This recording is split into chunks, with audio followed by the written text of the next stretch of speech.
What's going on, everyone? Welcome back to Philly Sports Experts. I'm here with my co-host, Matt Herman. And Matt, it's a pretty good Thursday. You know, usually we don't have football, or the Eagles. We usually don't have the Eagles on Thursday. But you know what? I'm really excited to watch the game tonight, and hopefully they can redeem themselves after a really tough game this past Sunday. I mean, I think they played well, but I mean, it's just not great to see another loss. But I think today would be really good to kind of do like a pregame. We'll have like a pregame discussion about the game for tonight. But before we kind of get into that, I want to jump back into this Ravens game because as much as everyone's really upset that they're 1-4-1, I mean, yeah, it sucks. They shouldn't be 1-4-1, and we know that. But I'm kind of looking at the brighter side of things. I'm pretty optimistic because I thought Carson Wentz looked awesome. I know. Yeah, especially with what's out there. We got Jamon Brown, who unfortunately is now back on the Eagles.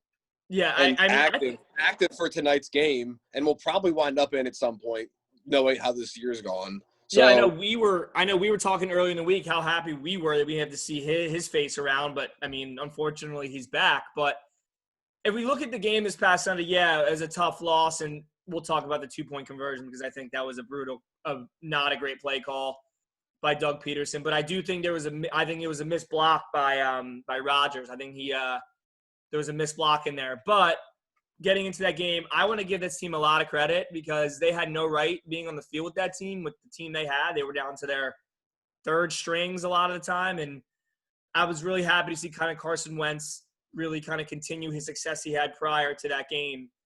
That was a really bright spot. Or that was a great spot. I mean, moving forward, this team, this division's wide open.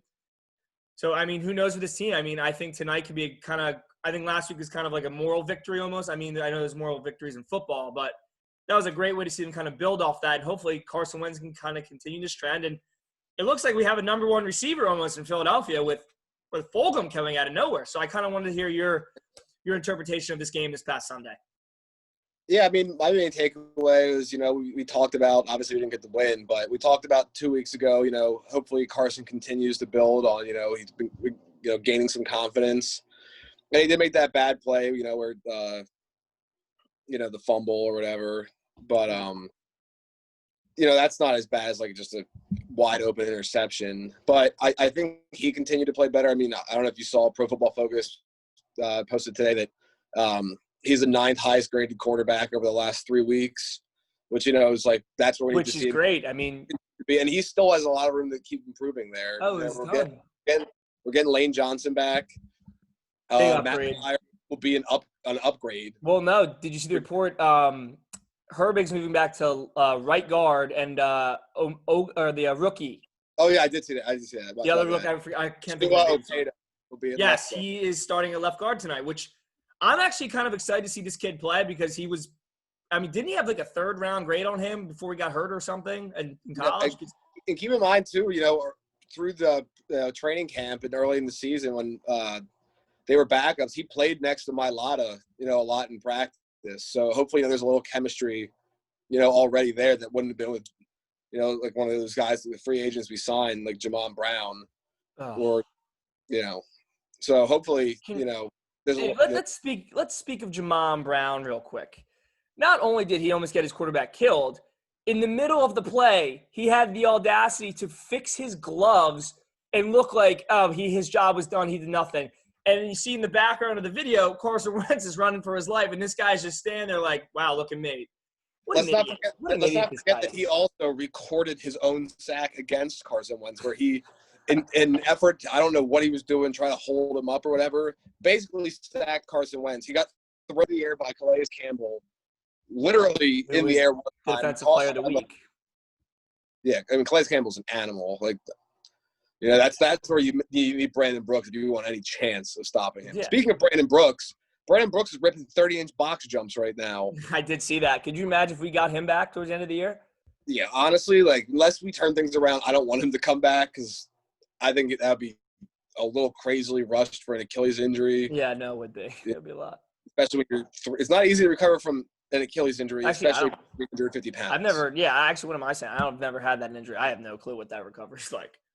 But I will say, kind of like you just said, I mean, like you said, Wentz played pretty well. I mean, the game was over, and then he had that 40-yard run, And then they scored a touchdown real quick, and it was like, oh my gosh, this game was – I mean, it was for them to win. And it was – I mean, they should have won the game. They had 2 drop touchdowns, a fumble.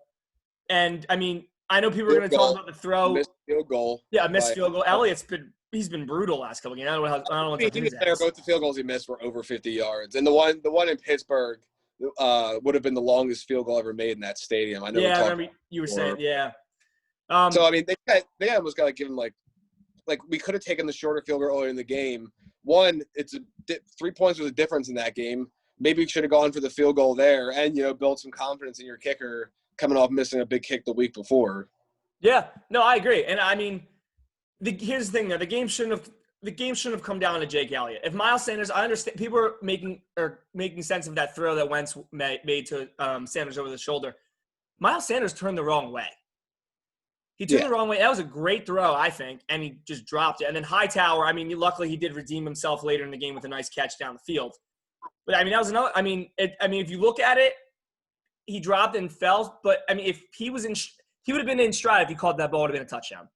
Or I think it would have been. I could be wrong, but, I mean, it looked pretty good to me. So, I think it was a great game in terms of morality for this team because it really showed that they can compete. And look at the team they had. I mean, they were what? Well, what ranked defense were the Ravens? Do you know what they were?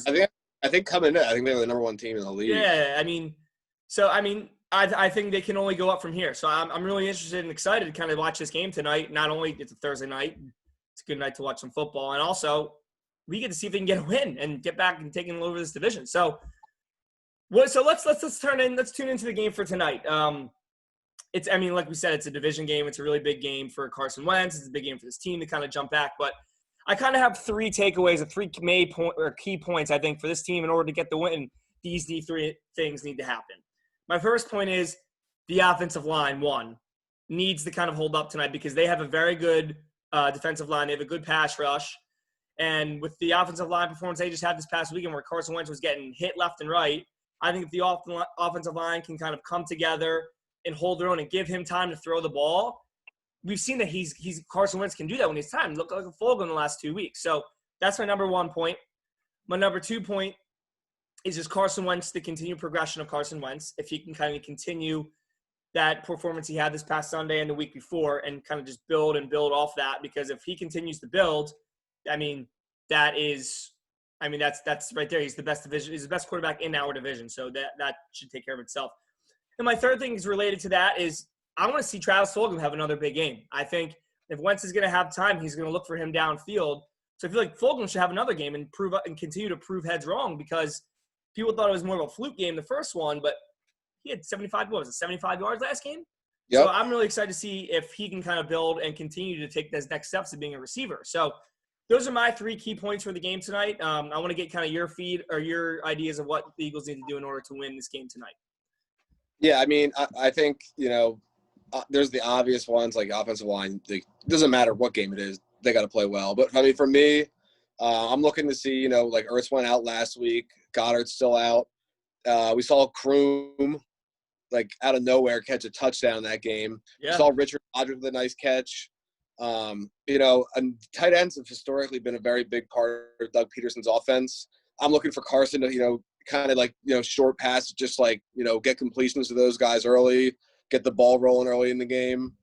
And, we're going to be without our other tight ends for a little while. And that's just a facet of the offense that we can't afford to lose. So I want to see, Carson building that relationship early in the game. And I want to see our rookie linebackers get a little more playing time. Oh, absolutely agree. You see how horrendous our linebackers have been, and just that spark of energy, like Davian Taylor, fast. You see that play he made? It's a pretty nice play. Yeah. And he's like real, like raw athlete. Hasn't been playing football for as long as most of the guys out there, but you got to get him reps, and I think just kind of let him rip.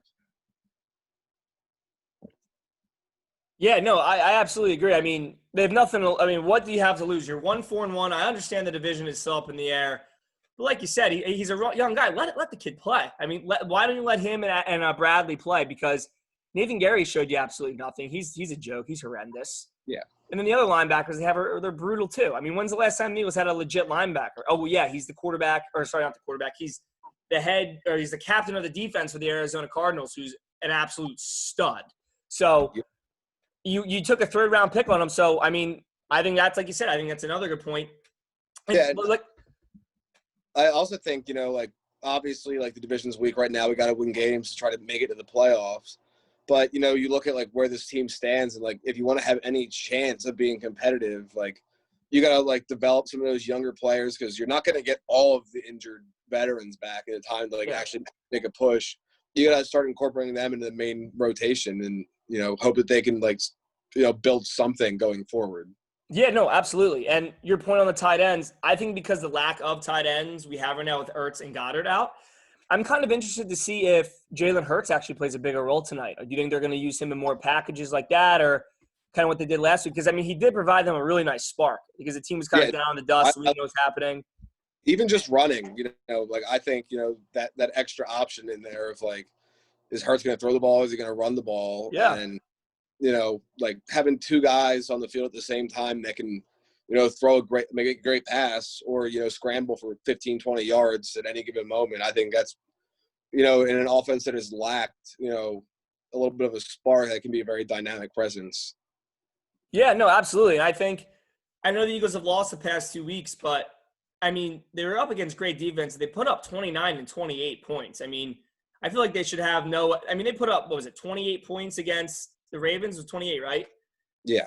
They put up 28 points this past weekend against the Ravens with, like you said, one of the best defenses in all football with a depleted line. I mean, even if this defensive line for the Giants is good tonight, I still expect them to put up some points. And however they do, Miles Sanders is out too. So if they're going to use Jalen Hurts more tonight and letting him run the ball or, like you said, that option type deal or I don't know. I'm interested to see how this team this team operates tonight because I feel like they have shown they can have success. So I think that could be a really cool factor tonight. See if Hurts is going to be used or just what they're going to do with this offense because you're down key pieces. I know you do get Deshaun Jackson back, but I mean, I'm over Jackson at this point. He gets hurt every other play. Also, don't forget, last year against the Giants, Boston Scott came out with a huge game. He did. So, maybe he's going to be getting the ball a lot more tonight. Maybe look for him to make a couple big, explosive plays. So. Yeah, no, I think Boston Scott's he's going to be your premier back tonight. And I know they're going to use Corey Clement a little bit, but I don't know. Obviously Jackson doesn't get hurt every play. But I'm interested to see if he's how they're going to use him tonight because, he hasn't been able to play recently. So I'm really excited for this game because I do feel like in the next 3 games, if we look 3 weeks down the road, the Eagles should be 4-4-1. They have the Giants, they have the Cowboys, and then they have the Giants again. So these are 3 very winnable games, and, they should win the game. It should be no problem. So I almost think if the Eagles get to a point where they're 4-4-1, that's not – keep getting healthier, hopefully getting guys back, Yeah, absolutely. So, those are my takes for tonight. I'm really excited, like you said. I want to see – I think seeing if Davion Taylor can get in, make some more plays tonight, and see if the offense, especially Wentz and Fulgham, can kind of continue this relationship they've had and how they've kind of been able to build on the football field and look pretty good together. So I'm excited for the game tonight. We need a win. We absolutely need a win. So bottom line, a statement.